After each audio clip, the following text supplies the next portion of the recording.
Joining us now, man who had a front row seat, House Speaker Mike Johnson. Welcome. Good to see you this morning. Good to see you. I'm still shaking my head. I'm sorry. It's just you didn't really have a poker face last night. I'm not very good at it. My wife warned me about that. It was difficult to sit through. It was a hyper-partisan speech that was just full of information that everyone in the room knew that was not true. Well, we knew that he was going to point the finger at you, at House Republicans, saying, I met you halfway. There was a deal on the table. They're showing Senator James Lankford, who people respect and love, and he says he fought hard for something that actually brought some compromise, but the president says you guys were the ones who walked away from the table. James had a better poker face than I did. Look, that bill did not solve the problem, and everybody knows it. We passed H.R. 2, our now famous bill, 10 months ago, and it had 5 separate important provisions, and they all work together. You have to fix the asylum problem, the broken parole system. You got to reinstate remain in Mexico, and you have to end catch and release. That's what's putting all these dangerous people out into our communities, and then rebuild the wall, continue building the wall. That bill didn't do it, and that's why it never passed the Senate. They never actually sent it to the House because they couldn't get it through the Senate either, and everybody recognized that. They should have had our House members in the negotiation from the very beginning on that, and I said that. And maybe could have gotten there. We could have gotten there. So let's listen to President Biden. This is him last night on the border bill.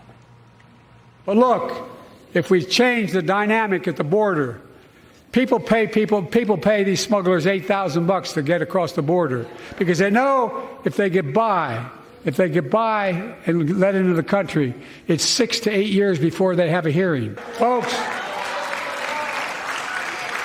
I would respectfully suggest my Republican friends owe it to the American people, get this bill done. We need to act now.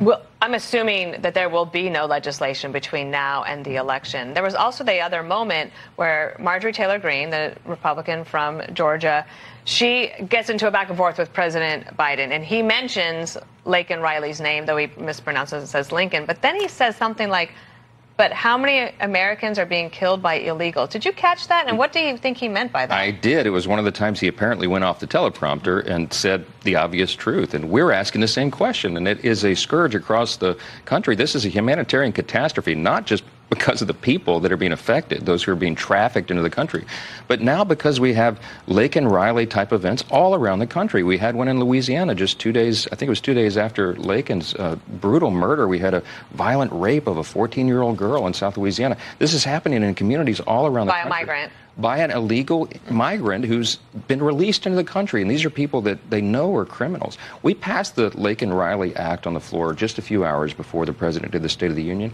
170 Democrats voted against it. And it simply said that ICE would actually have to detain and put on a path to deportation people who are dangerous. I can't believe they voted against that. Well, and you have had conversations with the president. You've done this publicly, but also privately, really pushed him toward executive action. And now there's this debate about whether he could do something that would make a substantive change at the border.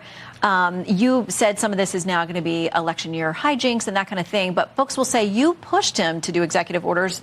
Do you now think they will or won't work? He'd better do it. He has the authority. I've read him the provisions of the law that allow him broad authority. I mean, Section 212F of the Immigration and Nationality Act says the president can close the border entirely if he deems it to be in the country's interest.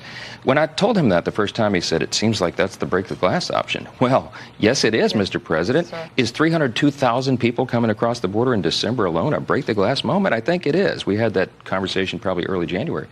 He won't acknowledge it. First, he said he didn't have the authority. Now he says he's reluctant to use it. If he would just do one executive order and reinstate remain in Mexico, the Border Patrol, the people in charge say it would reduce the flow by 70%, an estimated 70%. I told him that. I said, why won't you do it? He goes, Mexico doesn't want to do that. With respect, Mr. President, we're the United States. They did it before. President Trump did that. Why can't you do it? Conditions are different. Let me ask you something. So you've seen the president behind the scenes. You've had communication with him. You've said you've talked to him. You read him that portion of the bill. And then you saw him last night. And Democrats this morning are high-fiving each other saying, whew, he's going to make it. He's going to fight. He's going to get us all the way through, and he's going to take on Donald Trump. He's going to take it to him every day. Now, to me, a State of the Union for a president, they are set up for success. So it was a low bar. He cleared it very well, and now the Democrats are happy today. And the talk about replacing him at the convention will go away. Do you think it lasts? I don't. I think anybody can read a teleprompter, and I'm sure he practiced it 100 times before he went to the floor, and he even mumbled through parts of it and skipped parts of it, you know. I think he's a very weak president. I think everybody in America knows it. About 73% of the people in the latest poll, Americans, think the country's headed in the wrong direction. And the State of the Union is in decline, very sadly. It pains us to say so, but decline in the economy and our sovereignty with the open border, the security of our streets in every country, and, of course, our stature on the world stage. We cannot have 4 more years of this. We will lose the republic if Joe Biden is What did you think of him reelected. starting with Ukraine funding and then eventually getting to Israel and talking about this port that he wants America to build in Gaza? Yeah, it was such a bad look. I mean, normally a State of the Union at least has some segments that are unified, you know, where everyone can join in and applaud the country, applaud America's greatness. None of that last night. It was a hyper-partisan attack speech. It was a campaign speech, it really was, and a pretty vitriolic one at that, calling out, you know, President Trump almost by name. His predecessor, he said, 13 times. It was just so over the top and so inappropriate, and that's not what the country needs.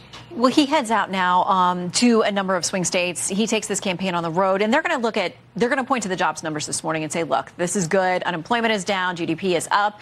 Hang with me, and you're going to start to feel it in your own pocketbook. With 17.9% inflation and the highest household debt of all time and $11,400. That's the amount that the average American household is having to spend more just to make basic ends meet. It doesn't matter what he says. The facts are stubborn things. All right, Mr. Speaker, thanks for being here this morning with us. Thank you. We appreciate it.